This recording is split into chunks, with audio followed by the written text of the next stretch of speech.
सुबह के 7:51 में न्यूयॉर्क के बिजिएस्ट मेट्रो स्टेशन में एक बंदा आया। कोई इंट्रोडक्शन नहीं, कोई स्पॉटलाइट नहीं, बस अपना वायलिन निकाला और बजाना शुरू कर दिया। शब्द नहीं, सिर्फ सुर। उसने कंटिन्यूअस 45 मिनट तक world's most complex classical music pieces perform किए। लोग उसके पास से गुजरते रहे, हंसते, फोन पे बातें करते और कॉफी लेते हुए, पर उसे नोटिस किसी ने नहीं किया। 1070 लोग गुजरे उसके आसपास से। सिर्फ 27 लोगों ने उसके वायलिन केस में कुछ पैसे डाले और सिर्फ 7 लोग ऐसे थे जो रुके और उसकी परफॉर्मेंस सुनी। टोटल अर्निंग $32 हुआ। पर शौक तब लगा जब पता चला ये बंदा कोई रोड परफॉर्मर नहीं था। ये बंदा था Joshua Bell, world's top violinist में से एक, जिसने इसी परफॉर्मेंस को 2 दिन पहले सोल्ड आउट कंसर्ट हॉल में किया था, जहां हर सीट की एवरेज कॉस्ट थी $100 और जो वायलिन वो बजा रहा था उसकी कॉस्ट थी $3 मिलियन।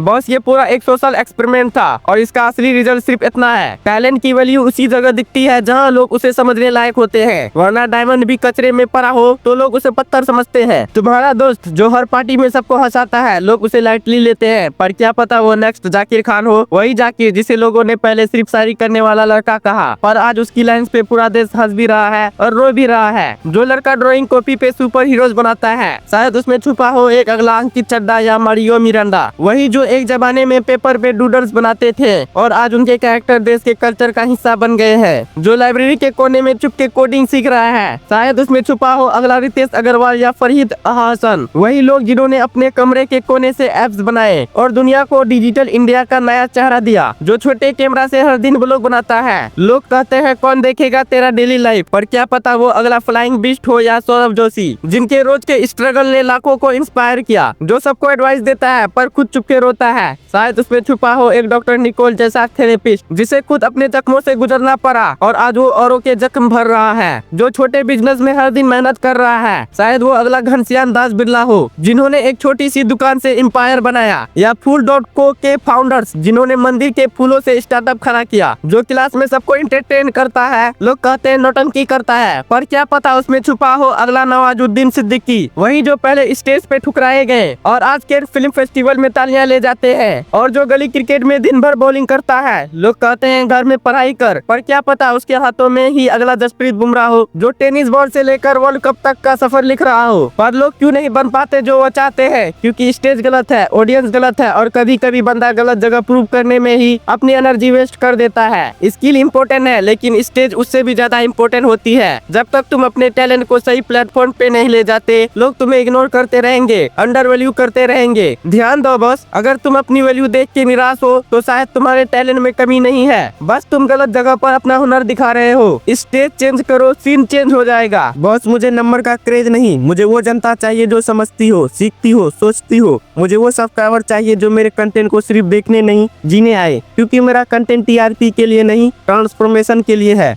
मेरा कंटेंट व्यूज के लिए नहीं, वैल्यू के लिए है। अगर तुम्हारा दिमाग वायरल व्यूज नहीं, वैल्यूएबल व्यूज को समझता है, और अगर तुम भी सोच से अमीर बनना चाहते हो तो चैनल को ज्वाइन करो। हम यहाँ बातें करेंगे उन चीजों की जो मेन स्ट्रीम मीडिया या आम डिस्कशन में नहीं आती। अगर आपको लगता है कि यूट्यूब पर आपने बहुत कुछ सीखा है, तो आप यहाँ आके एक नई दुनिया का तजुर्बा करने वाले हो। माना वो पेड है, लेकिन उसका भी एक रीजन है, और मुझे हर किसी को एक्सप्लेन करने की जरूरत भी नहीं। जो समझेगा वो सीखेगा।